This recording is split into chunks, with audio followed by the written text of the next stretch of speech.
Minha versão é um pouquinho diferente, então eu vou estar lendo para não tomar muito tempo. Fala assim: o rei Ezequias tinha 25 anos de idade quando começou a reinar e reinou 29 anos em Jerusalém. Sua mãe se chamava Abias, filha de Zacarias. Ele agiu corretamente diante do Eterno, como seu antepassado Davi. No primeiro mês, no primeiro ano de seu reinado, depois de restaurar as portas do templo do Eterno, Ezequias abriu o templo ao público. Ele reuniu os sacerdotes e levitas no pátio leste e disse: ouçam, levitas, consagrem-se e consagrem o templo do Senhor.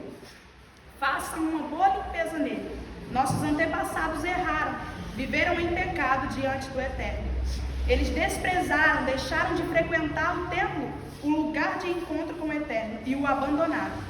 Fecharam as portas, apagaram as lâmpadas e cancelaram todos os sacrifícios e ofertas queimadas no santuário do Deus de Israel.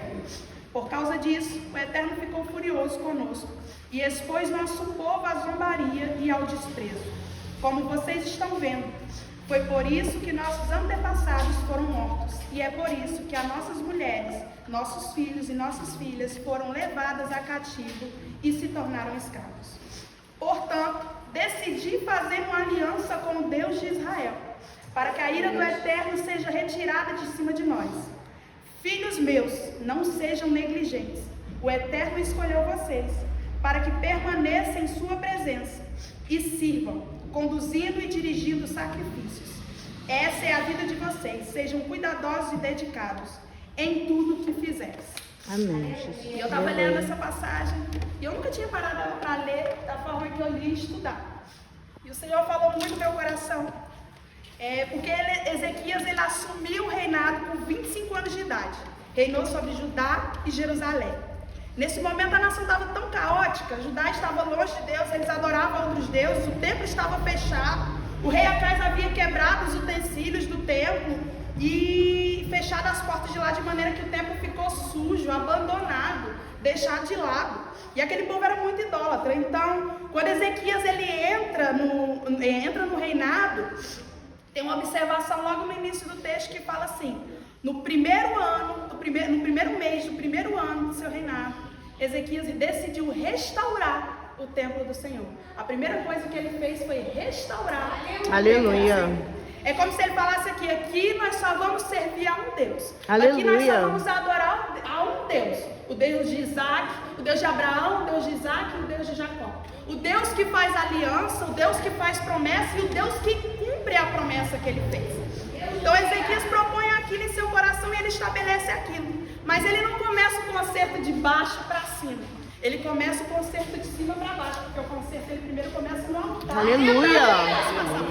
Glória a Deus. O concerto ele começa do rei Ezequias que está lá em cima, para depois passar para o povo. Ele não começa primeiro de baixo para depois ir para cima. Então ele chega e ele reúne aqueles levitas e os sacerdotes e ele fala assim: santificai-vos e santifica a casa do Senhor. Primeiro você se santifica e depois você santifica a casa do Senhor. Aleluia. Porque, Vivi, não tem como eu chegar aqui e vir aqui ajudar a restaurar o templo do Senhor, sendo que o meu templo está totalmente destruído. Sendo que o meu templo está uma completa bagunça. Aleluia. Sendo que o meu templo está sendo deixado de lado. Então como é que eu vou botar a mão no que é santo? Deus, aleluia. É bonito ser regente. Glória a Deus. É bonito chegar aqui e ministrar igual Vivi, chegar aqui e ministrar igual Angélica. É bonito chegar aqui, pegar o microfone e fazer tudo aqui bonitinho. Mas será que no meu templo espiritual, quando eu saio do templo igreja, Deus, aleluia, pro meu templo lá, onde só o Senhor me vê, será que eu estou me consagrando o suficiente para chegar aqui e colocar a mão no que é santo? Será que eu estou me santificando para ser como o rei Ezequias, que foi usado para abrir portas de templo, restituir verdade, aquilo que estava Jesus, perdido? aleluia. Ou será que eu estou sendo igual o líder, como o rei Acais, que em vez de ser usado para abrir as portas do templo, ele foi usado para fechar as portas do templo de Deus? Quando o rei Ezequias, ele convoca os levitas e os sacerdotes, ele diz: santifiquem-se, santifiquem a casa de vocês, a família de vocês, e tirem tudo que é imundo do santuário. Antes o santuário estava relacionado a um lugar. Hoje em dia, o santuário é eu e você. Amém. Glória a Deus. A gente é o santuário, a gente é templo e morada do Espírito Santo.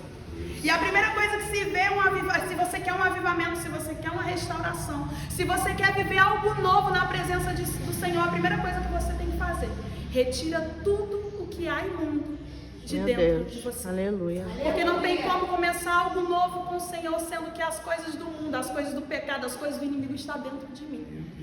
Primeiro eu tenho que fazer uma limpeza dentro de mim para que eu venha viver um avivamento novo do Senhor na minha vida. É duro, mas começa aí.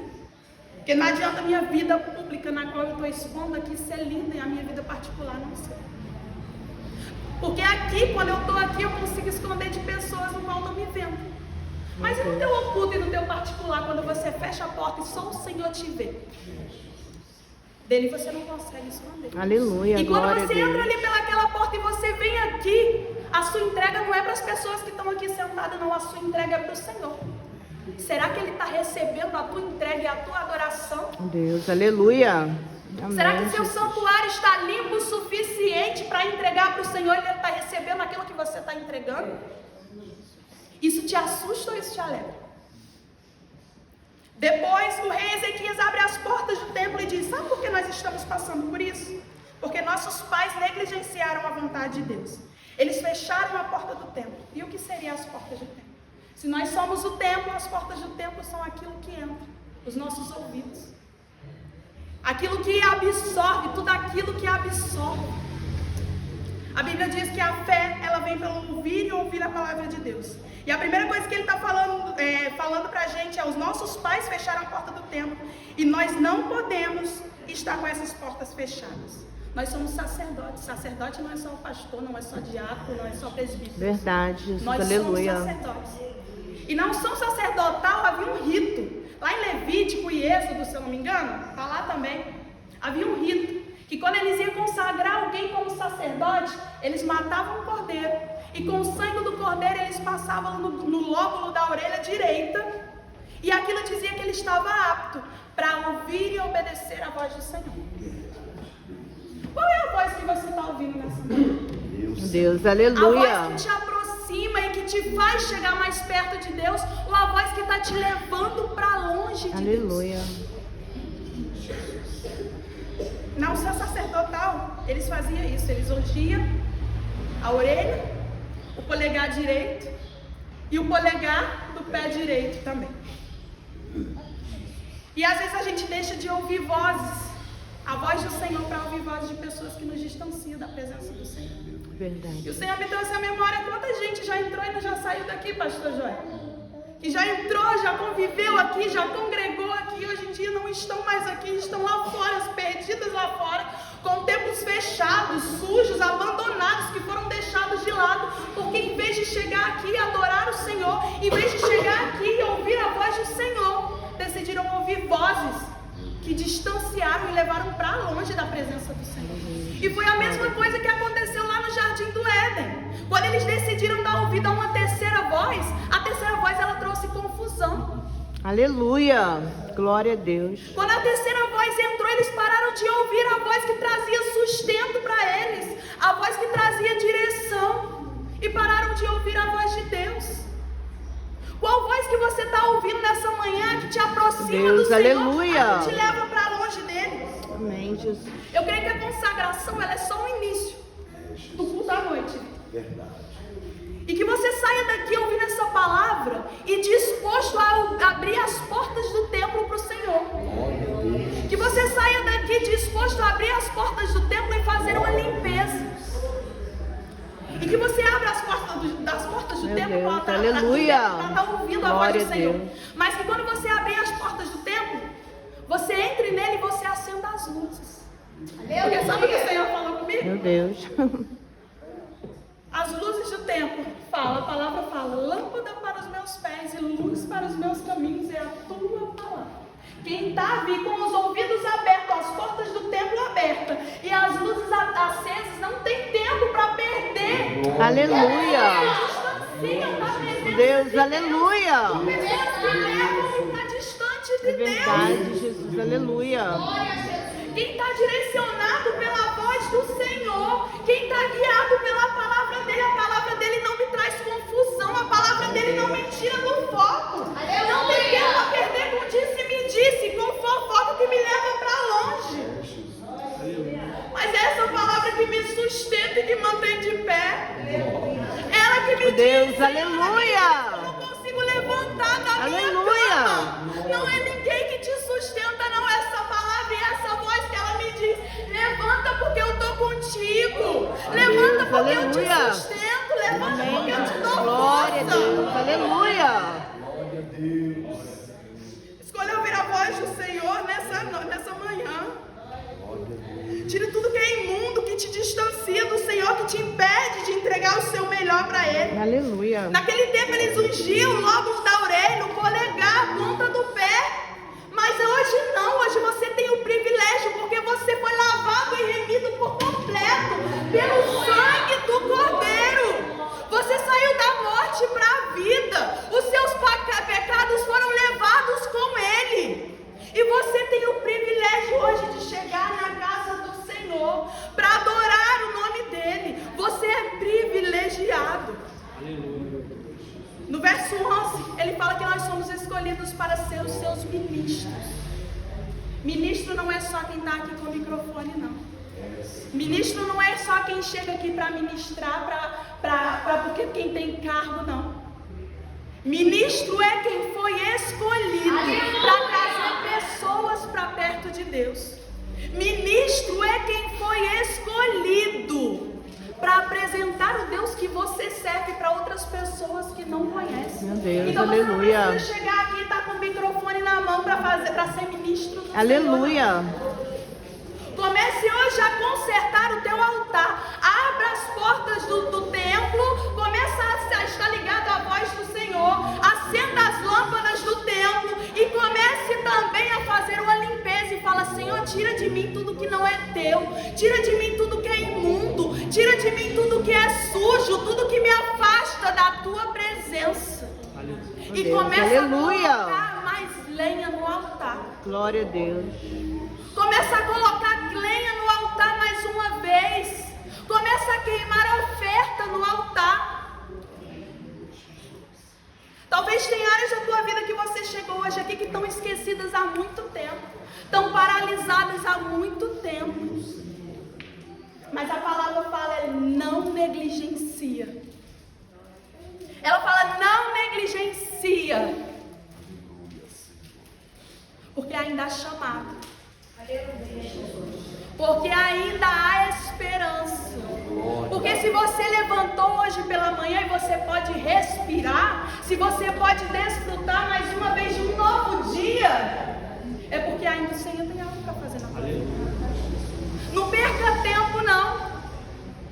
Mas entregue ao Senhor, comece a queimar oferta no altar.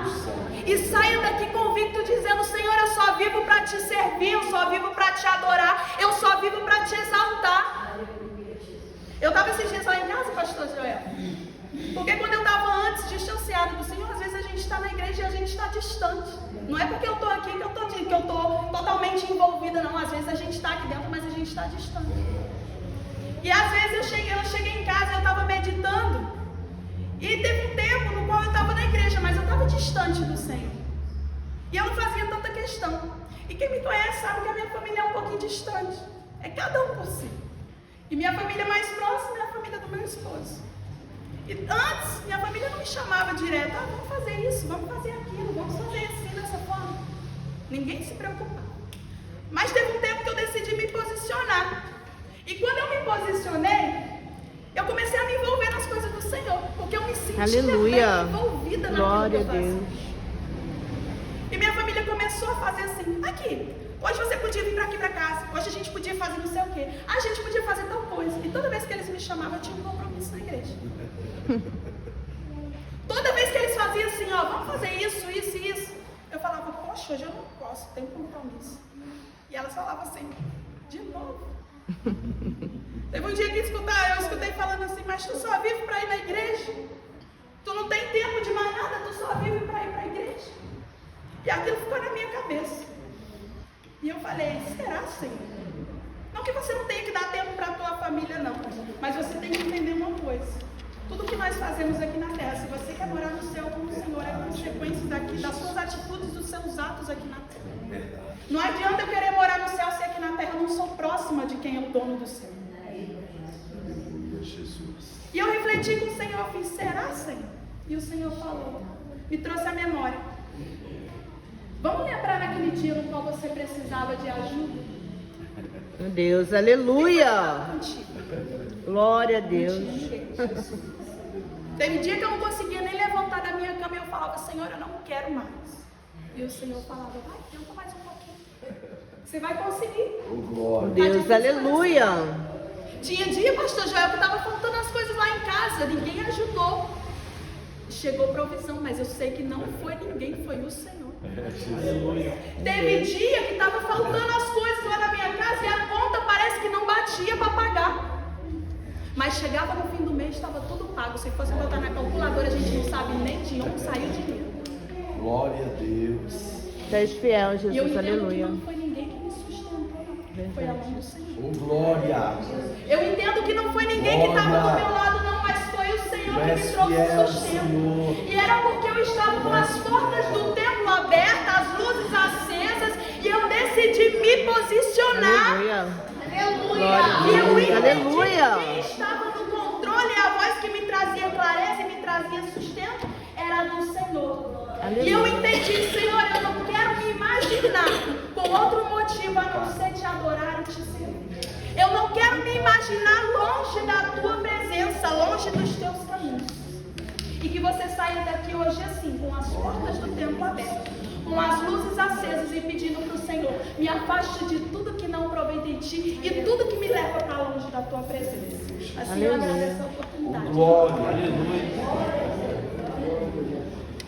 Ah, Jesus. Obrigada, palavra, Jesus. irmãos. Guarda tua filha, Senhor. Quantos recebem essa palavra nesta manhã? Amém. Deus abençoe a Mica. Pode se dedicar que tem.